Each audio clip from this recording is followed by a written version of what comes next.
Fala galera, bom dia, boa tarde, boa noite, boa madrugada. Meu nome é Sidney Martins, professor de língua portuguesa aqui do LAC Concursos, o maior site de videoaulas do Brasil. A princípio, meu companheiro, deixa eu explicar esse cabelo aqui, ó, tá esquisito. Eu sei que você deve estar falando, caramba, deu piolho no cabelo do Sidney. É, meu companheiro, eu corto há 15 anos com o mesmo camarada e esses dias meu cabelo tava muito grande e eu resolvi cortar com outra pessoa, acabou não dando muito certo, né? Fiquei meio esquisito, já não sou muito bonito. E ainda fiquei com esse cabelo aí, a coisa complicou de vez. Mas por sorte, você só tá me vendo na videoaula, eu acho que na videoaula eu devo ficar um pouco mais, né, bonitinho, porque pessoalmente, vou te falar, coisa tá feia. Agora deixa de bobeira, assim, vamos ao que interessa. Hoje a gente vai dar continuidade nesse módulo de redação. No início, nós aprendemos a estrutura como um todo e aí nós vimos, prioritariamente, aquele parágrafo de introdução. Inclusive, fizemos um modelo aqui, vimos aqueles assuntos que podem ser colocados, aqueles que não podem, termos que devem ser evitados e beleza, tranquilo. Depois nós vimos a parte argumentativa, ou seja, o parágrafo de argumentação. E hoje nós vamos ver o parágrafo de conclusão. Agora, se você no iniciozinho já entendeu a estrutura, agora vai ficar muito simples. Agora, hoje é a última aula? Não, não é a última aula. Porque a redação, na verdade, ela é um misto de várias coisas. Do acervo gramatical que você contém, também da estrutura que nós aprendemos aqui e de um processo de prática em cima de coesão textual. Coesão esta que, na verdade, nós trabalhamos prioritariamente a coesão referencial e a coesão sequencial. Nos próximos encontros, é isso que nós vamos trabalhar. Hoje, nós vamos dar uma olhada atenta naquela parte da conclusão, beleza? Então, vamos lá. De cara, olha o que a gente vai trabalhar aqui. Quando a gente fala no parágrafo de conclusão, a gente tem que ter em mente que essa conclusão ela pode ser uma conclusão do texto expositivo e pode ser uma conclusão do texto argumentativo. Vai depender daquilo que estão pedindo para você na prova do concurso. Normalmente, eles têm a preferência pelo critério argumentativo. Normalmente, mas não significa que seja sempre. Então vamos lá, vamos dar uma olhada aqui, ó. O parágrafo de conclusão tem como funções retomar de forma resumida o conteúdo do texto e acrescentar um fechamento a ele. Vamos lá. Quando vocês viram aquela estrutura comigo, nós vimos uma estrutura de introdução, desenvolvimento e conclusão. Então aqui, ó, a introdução, o desenvolvimento e a conclusão. Nessa batida, nós vimos que a introdução era o tópico frasal mais a apresentação dos argumentos. E que aqui, nos parágrafos de desenvolvimento, eu dependia do número de argumentos que eu apresentei. Então, se eu apresentei um argumento, eu ia ter um parágrafo de desenvolvimento. Se eu apresentei dois parágrafos de desenvolvimento. Se eu apresentei três parágrafos de desenvolvimento. Batemos o martelo aqui e tentamos fazer nossas redações sempre com 2 parágrafos de desenvolvimento. Ou seja, apresentei 2 argumentos e aí desenvolvi. Primeiro desenvolvi o argumento 1, depois desenvolvi o argumento 2. E para poder encorpar, nós aprofundamos o tema. Como assim, Sidney, para poder encorpar? Tendo a estrutura, seguindo isso daqui, você garante um 6. Aprofundando o tema, você vai para o 7, vai para o 8, vai para o 9, vai para o 10. Como a gente faz isso? Já vimos na aula passada. Buscando conhecimento, tanto em revistas, jornais, livros, seja lá o que for, internet, você vai buscar. E você viu as formas como nós fazemos isso. Nós, na verdade, vamos trabalhar em cima de contra-argumentos, em cima de exemplos, em cima de dados estatísticos, mas isso tudo você já viu. Agora, espero eu que você esteja praticando em casa e esteja realmente buscando conhecimento nos editoriais, nas revistas, nos jornais. E para finalizar, o que nós vimos? Nós vimos que a conclusão faz uma retomada da introdução, mais uma síntese do tema. Exatamente o que nós acabamos de ver nesse primeiro tópico aqui do nosso material. A conclusão serve para uma retomada. E Quando eu faço uma retomada, eu mostro que o meu texto, na verdade, ele é o quê? Ele é cíclico. Ou seja, fazendo desta forma, não tem como fugir ao tema.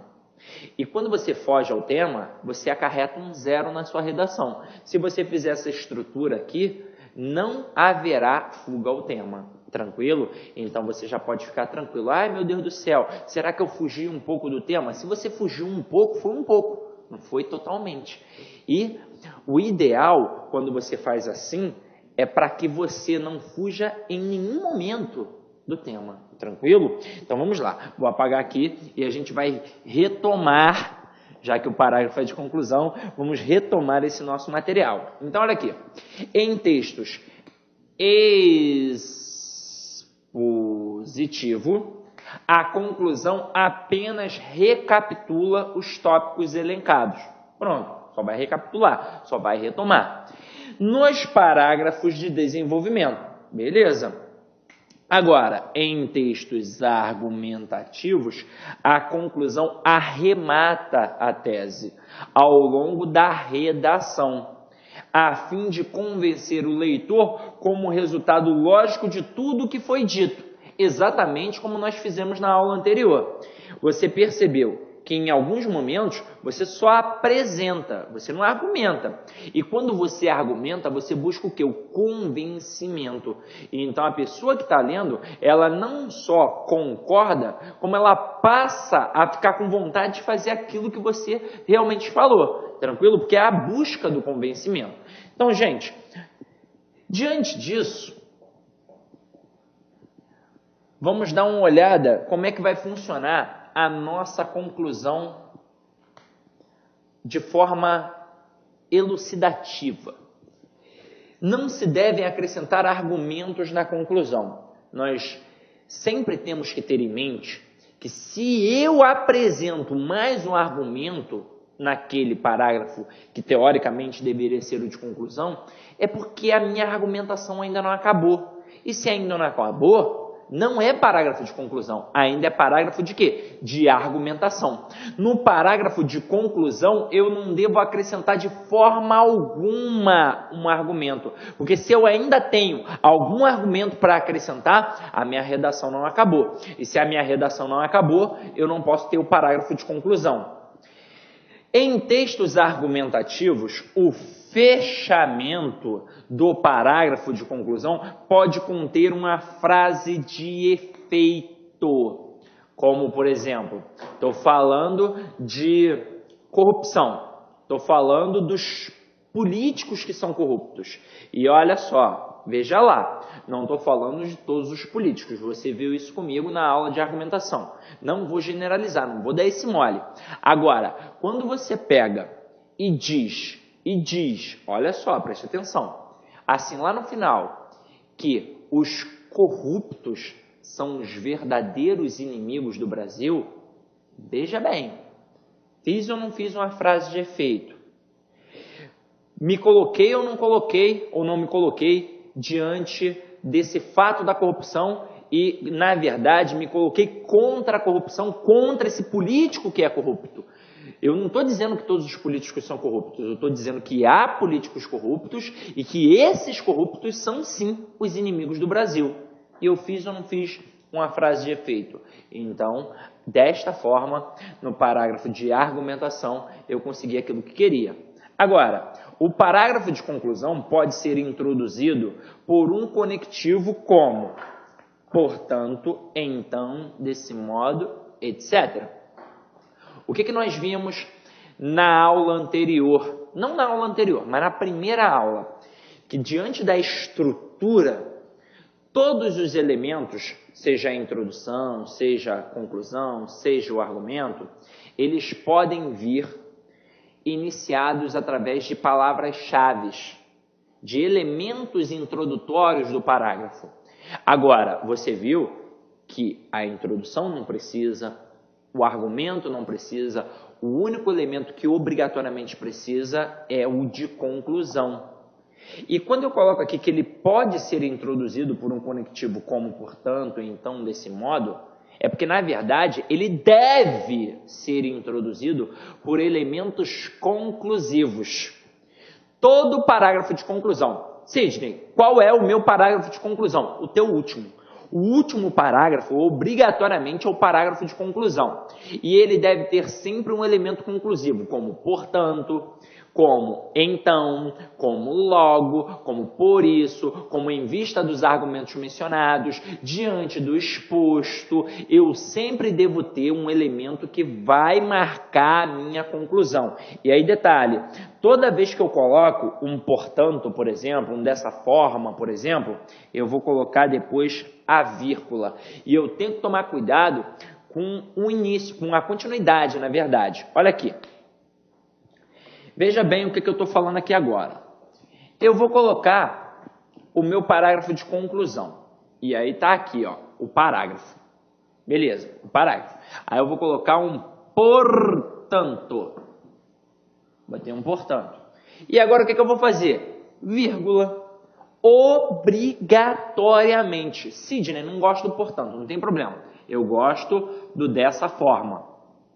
Então, dessa forma, vírgula. Sidney, eu gosto do em vista dos argumentos mencionados. Não tem problema, coloca. Agora, depois eu vou fazer uma retomada da introdução e uma síntese do tema. De vez em quando, alguns alunos têm dificuldade em dar a continuidade nesse parágrafo. Aí, você pode fazer assim, ó. Portanto, percebe-se que.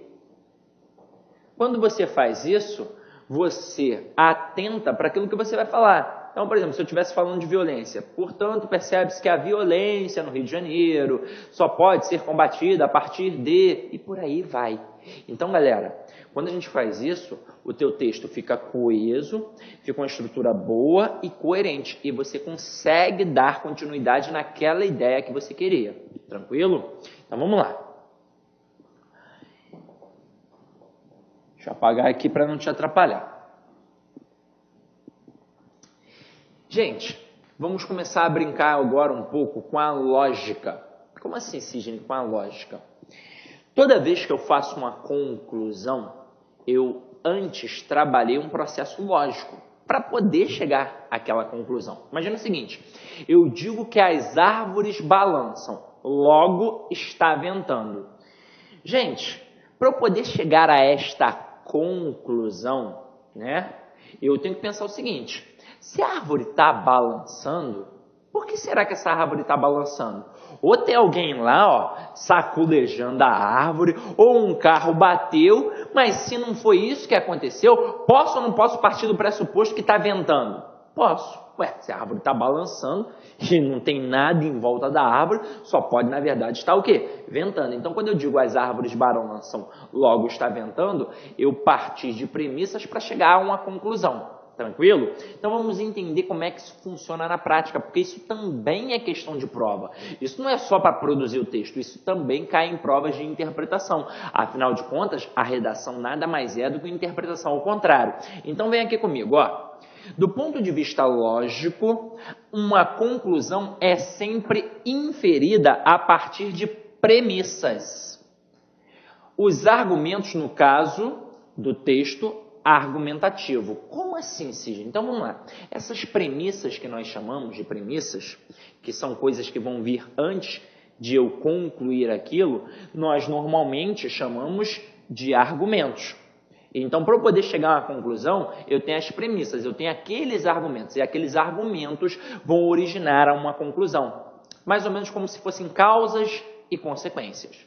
Agora, o modo como os argumentos são encadeados define a conclusão a que o texto vai chegar, segundo o método de raciocínio empregado. Eu normalmente tenho dois métodos de raciocínio. Eu tenho um método indutivo, em que eu vou induzir, e eu tenho um método dedutivo, em que eu vou deduzir.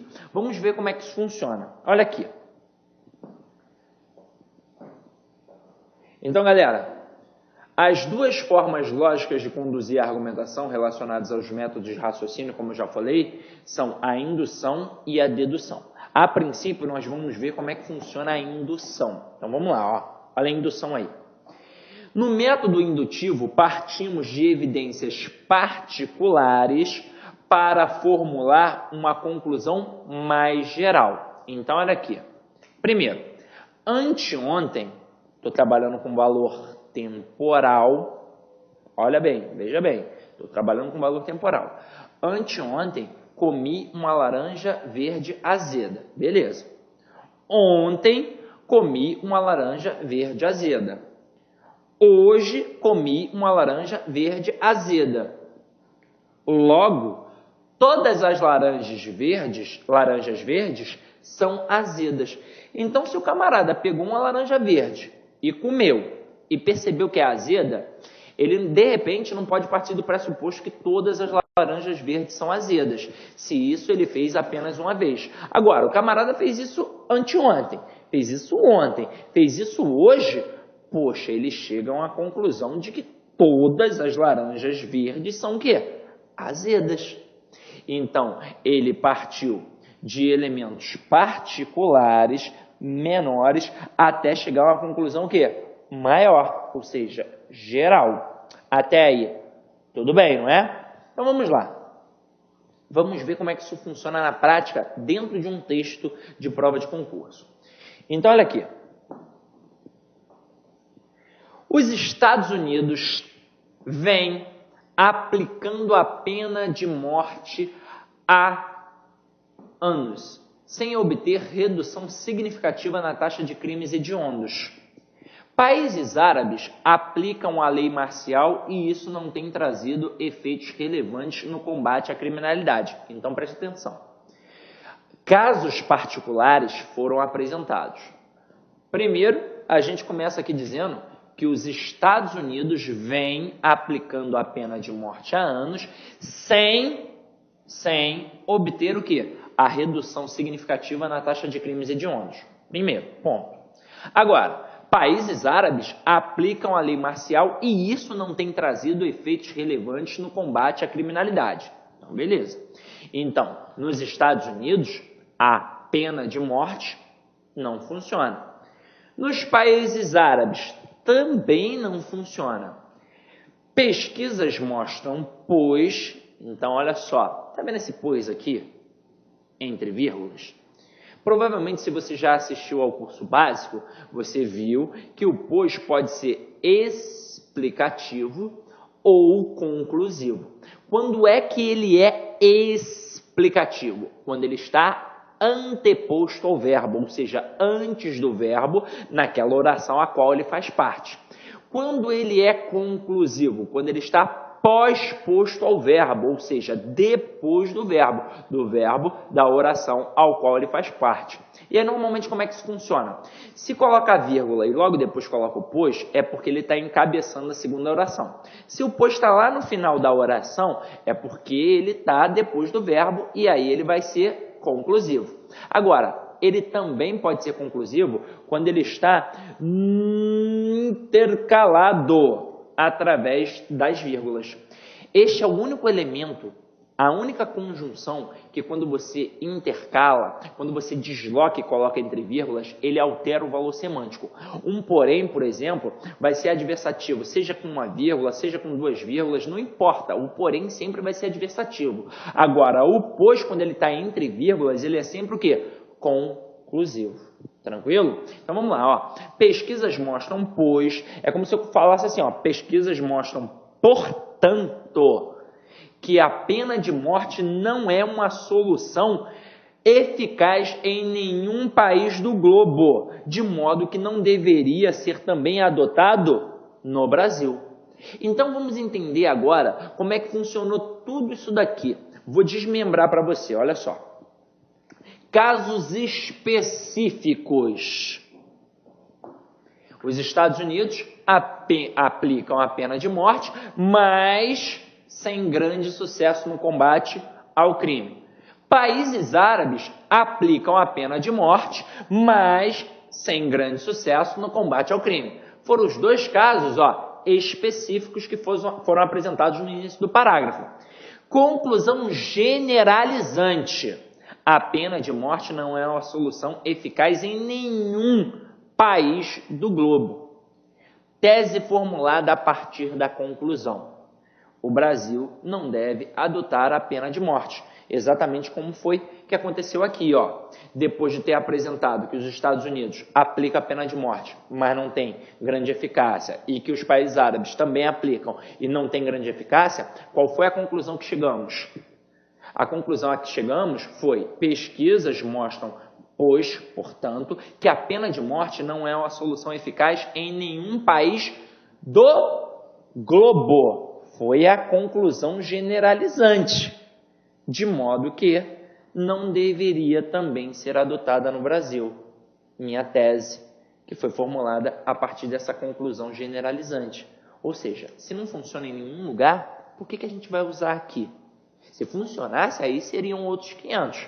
Tranquilo? Então vamos lá, vamos dar continuidade a isso. Olha uma observação importante que a gente tem que fazer aqui.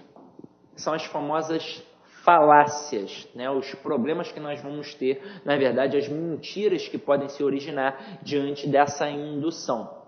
Então, a indução pode levar a uma falsa quase que não sai, hein? Pode levar a uma falsa generalização. Eu lembro a primeira vez que eu fui dar aula sobre o valor da oposição, em que tem a adversativa e a concessiva dentro. E aí a adversativa enfatiza e a concessiva minimiza. O minimiza não saía de jeito nenhum, ficava minimiza. Parecia um minimin daquele programa não, né? Do filme do Austin Powers. Mas vamos lá, galera. Olha aqui. Anteontem vi um político corrupto. Ontem vi um político corrupto. Hoje vi mais um político corrupto. Logo, todos os políticos são corruptos. Lembra da laranja? Se eu comi uma laranja verde e ela estava azeda, ó, ela é verde, ela não é madura, ela está verde. A laranja madura que é docinha, a verde, ela é azeda. E aí eu não sabia disso. Estava acostumado a só chupar, né, a laranja madura. Quando eu peguei uma laranja verde, eu vi que ela era azeda. Aí, foi azar. Aí eu pego outro dia, então, realmente, dá para concluir que toda laranja verde é azeda. Beleza. Agora, se eu vejo um camarada que é corrupto um dia, depois eu vejo outro, eu vou partir do pressuposto que todos esses políticos são corruptos? Não, eu vou entrar na falsa generalização. E você sabe muito bem que na tua redação do concurso público você não deve generalizar. Na verdade, você não deve generalizar nunca, porque se você fizer isso, você pode ser muito leviano. Afinal de contas, imagina aquele político que é honesto. Ah, se isso não existe. Claro que existe. Claro que existe político correto. Assim como em qualquer profissão. O advogado que é honesto ao advogado que é desonesto, ao médico que é honesto ao médico que é desonesto, ao professor que é honesto ao professor que é desonesto. Isso vai haver em qualquer função, não só na vida política. Então aqui, se eu vi anteontem um político corrupto, ontem um outro político corrupto e hoje vi mais um político corrupto, eu na verdade posso entender que há muitos políticos corruptos. Mas eu já não posso dizer que a maioria é corrupta. E eu não posso dizer, muito menos, que todos são corruptos. Eu devo tomar muito cuidado com essas expressões na minha redação. Sempre, nunca, nenhum e todos. Devo tomar muito cuidado com isso, porque eu posso acabar generalizando e isso pode ser um problema sério, grave, na hora do avaliador corrigir a minha redação, tranquilo? Então vamos lá. Agora vamos dar uma olhada como é que funciona o método dedutivo, meus companheiros. No método dedutivo, partimos de uma certeza genérica para concluir algo relativo a um caso particular. Então vocês viram, aqui eu vou partir de certezas. Certezas. Então olha só. A estrutura do silogismo aqui. Isso é o silogismo. Toda planta faz fotossíntese. Toda planta faz fotossíntese. Isso é uma regra geral. não há como contestar. Agora, as samambaias são plantas. Já estou trabalhando aqui agora um caso específico. Logo, as samambaias fazem fotossíntese. Estou trabalhando o quê? Uma conclusão específica. Se eu digo que toda planta faz fotossíntese e a samambaia é fotossíntese, posso ou não, quer dizer, a samambaia é uma planta, posso ou não posso partir do pressuposto que esta samambaia faz fotossíntese? Posso. Vamos ver como é que isso funciona dentro do texto propriamente dito. Então, olha aqui comigo, ó. Todos sabem que as cidades brasileiras sofrem com problemas de trânsito e carecem de alternativas de transporte coletivo mais velozes. Então, olha aqui, primeiro caso. Todos... Ô, professor, mas é complicado, você disse que tinha que tomar cuidado com todos. Sim, eu tenho que tomar cuidado ao dizer que todos os políticos são corruptos, que todos os policiais são matadores. Eu tenho que tomar cuidado com isso. Agora, quando eu digo todos sabem que as cidades brasileiras sofrem com problemas de trânsito, isso é algo que é desconhecido? Não. Afinal de contas, se eu chegar para você que está aí na sua casa e perguntar, será que na sua cidade nunca tem engarrafamento? Aí você vai, pô, tá maluco, se na minha cidade que mais tem engarrafamento, tem mais engarrafamento que gente. Então, isso daqui é de conhecimento geral. Então, todos sabem, eu poderia colocar é notório que, eu poderia colocar é de conhecimento geral que, eu poderia colocar sabe-se que. Isso, todo mundo sabe. Então, todo mundo sabe que as cidades brasileiras sofrem com problemas de trânsito. Beleza. Até aqui, batemos o martelo numa opinião. Aí depois, é continuada. E carecem de alternativas de transporte coletivo mais velozes. Então, eu já dei uma ideia de como é que o texto vai se desenrolar. São Paulo cresceu demais nos séculos 20 e 21, de modo que hoje as avenidas da cidade aqui no caso, da cidade de São Paulo, né, estão abarrotadas de veículos, especialmente no horário do rush. Tranquilo. Diante disso, a gente chega à conclusão que melhorar o sistema metroviário da cidade de São Paulo é, pois, urgente. É o quê? Portanto, urgente. Deste jeito, meu companheiro, olha o que acontece.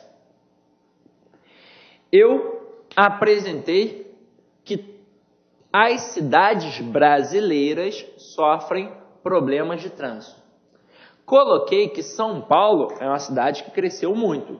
E se é uma cidade que cresceu muito, é um grande centro urbano, vai ou não vai também sofrer com problema de trânsito? Na verdade, todas as grandes cidades sofrem com isso. A não ser que seja aquela cidade lá do interior, que mal tem carro, mal tem gente, aí tudo bem. Agora, se é uma grande cidade, se é um grande centro urbano, e todas as cidades sofrem de problemas de trânsito, São Paulo, que é uma grande cidade, não seria diferente.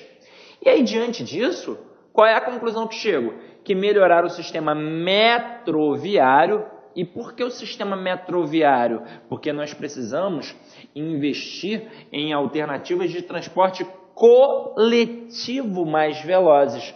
Então, se está tendo engarrafamento, onde é que eu vou investir? No sistema metroviário, ou seja, no metrô. E o metrô, de certa forma, ele é rápido, porque ele não tem o quê? Obstrução, não tem engarrafamento. Na cidade de quê? De São Paulo. E isso é o quê? Urgente. Argumentei, concluí e pronto. Olha como é que funcionou. Funcionou assim, meu companheiro. Premissa geral. As cidades brasileiras sofrem com problemas de trânsito e carecem de alternativas de transporte coletivo mais velozes. Não tem como contestar. Isso é fato. Isso é geral. Isso daqui é uma certeza. Premissa específica é aquilo que fica o quê? Implícito. São Paulo é uma cidade brasileira. Beleza. Conclusão específica, que vai ser, no final das contas, a nossa tese. São Paulo sofre com problemas de trânsito e precisa melhorar o sistema metroviário. Então, se a cidade brasileira tem problemas de trânsito e precisa melhorar o processo de transporte coletivo, e São Paulo é uma cidade brasileira, logo São Paulo precisa o quê? Melhorar seu sistema metroviário. Precisava ser o metroviário? Esse foi um que eu utilizei. Eu poderia ter investido em outras coisas, mas é óbvio que a malha viária, seja de trens ou de metrôs, é uma excelente alternativa para as cidades melhorarem os problemas de quê? De engarrafamento, de trânsito. Se aqui no Brasil, ou em São Paulo, no Rio de Janeiro, nós tivéssemos vários rios, né? Se o mar cortasse a cidade, como por exemplo aqui no Rio de Janeiro a gente tem a Baía de Guanabara dividindo Rio de Janeiro e Niterói, é ou não é investido aqui um processo de barcas e de aerobarcas e esse tipo de coisa? Tem investimento, não tem investimento? Ou por um acaso deixou-se que ficar apenas com a ponte Rio-Niterói?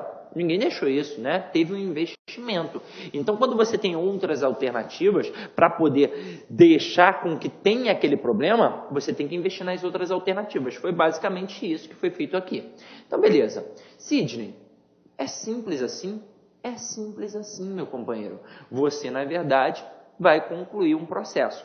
O que a gente vai fazer futuramente? Futuramente, eu vou apresentar aqui, além dos processos de coesão, vou mostrar algumas redações perfeitas e outras com problemas. Então, vou mostrar um texto que apresenta um problema e um texto perfeito. O texto perfeito é essencial para você que está fazendo um concurso público. Afinal de contas, se eu te dou a dica de pegar o editorial e fazer a leitura minuciosa daquele texto ali, é exatamente para que você possa reproduzir aquilo que é bem feito. Então, será muito importante que eu traga para o nosso curso de redação algumas redações perfeitas para você identificar na introdução onde é que está o tópico frasal, onde estão os argumentos que foram apresentados, depois para você observar no parágrafo de argumentação como aquele argumento apresentado foi desenvolvido e como nós aprofundamos aquele tema, e também no momento em que chegarmos à conclusão, para você poder analisar como é que aquela conclusão foi elaborada, como nós fizemos a retomada da introdução e a síntese do tema. Diante disso, meu companheiro, se você seguir todas essas dicas, não tem como você não produzir um bom texto, tranquilo? Professor, eu sei que há diversas outras formas de produzir um texto. Eu também sei. Mas a gente não está trabalhando durante um ano inteiro. Se este fosse o caso, com certeza eu iria lhe apresentar as outras formas de produção textual. Mas como o nosso intuito é ser objetivo, é ser o mais rápido possível na aquisição do teu conhecimento, nós escolhemos um padrão e vamos seguir esse padrão, que com certeza não vai te acarretar problemas e você vai conseguir uma excelente nota em qualquer prova de produção textual, em qualquer concurso público. Na verdade, vai servir para Enem, vai servir para concurso de carreiras de tribunais, vai servir até para concursos militares. Se você seguir as dicas que eu estou fazendo aqui, com certeza você não vai ter problemas e conquistará uma excelente nota. Agora, como é de praxe, eu adoro esse recado, outros de vez em quando eu coloco aí, mas meu companheiro, você não é derrotado quando perde, você é derrotado quando desiste. Eu tive um aluno, vou até citar um exemplo, eu tive um aluno que ele não conseguia de forma alguma fazer uma redação. Ele bloqueou aquilo. Ele estudava todas as outras disciplinas, ele conseguia se dar bem em todas as outras disciplinas, mas por algum motivo, talvez por vergonha, não sei, ele não conseguia produzir uma redação. E aí sabe o que aconteceu? Chegou o dia da prova e ele não tinha feito uma única redação para apresentar a um professor. E é óbvio que ele acabou tendo o quê? Problemas. Ele buscou fazer a estrutura, mas esse camarada já estava derrotado há muito tempo. Ele não foi derrotado no dia da prova não, gente. Ele foi derrotado antes, durante o curso.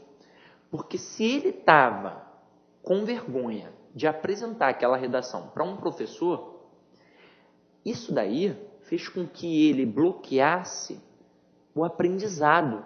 Então, no dia que ele chegou para fazer a prova, ele não conseguiu. Aí, sabe o que aconteceu? Terminou o tempo e ele não havia terminado a sua redação. Estava pela metade. Por quê? Porque ele não praticou. E é o que eu sempre digo.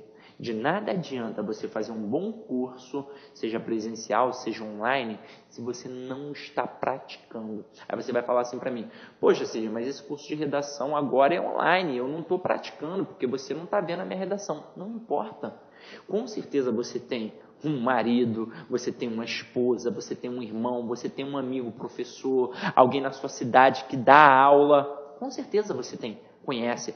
E se não tiver, você pode me mandar por e-mail. Não há o menor problema. Sidney, tô mandando aqui uma redação que eu fiz. Tem como dar uma olhada para ver se eu estou no caminho certo? Claro que tem.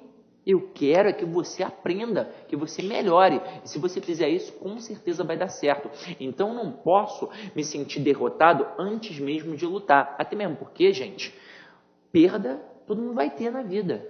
Seja na vida pessoal, seja numa vida acadêmica, seja na vida do concurso público. Você não faz uma prova e passa de cara, eu fiz uma prova, estou estudando há uma semana, passei em primeiro lugar. Isso não existe. Então você tem sim que batalhar. E cá entre nós, tudo aquilo que você conquista a partir de uma batalha, a partir de um sofrimento, é muito mais gostoso do que aquilo que vem com facilidade. É ou não é verdade? Então, meu companheiro, é isso. Dá uma avaliada aí na aula, porque é sempre importante para a gente. Teu retorno, teu feedback é super importante para nós sempre melhorarmos o nosso trabalho aqui, objetivando sempre a sua conquista no almejado cargo público. Tranquilo? Então é isso, meu companheiro. Ide em paz e que o Senhor sempre vos acompanhe.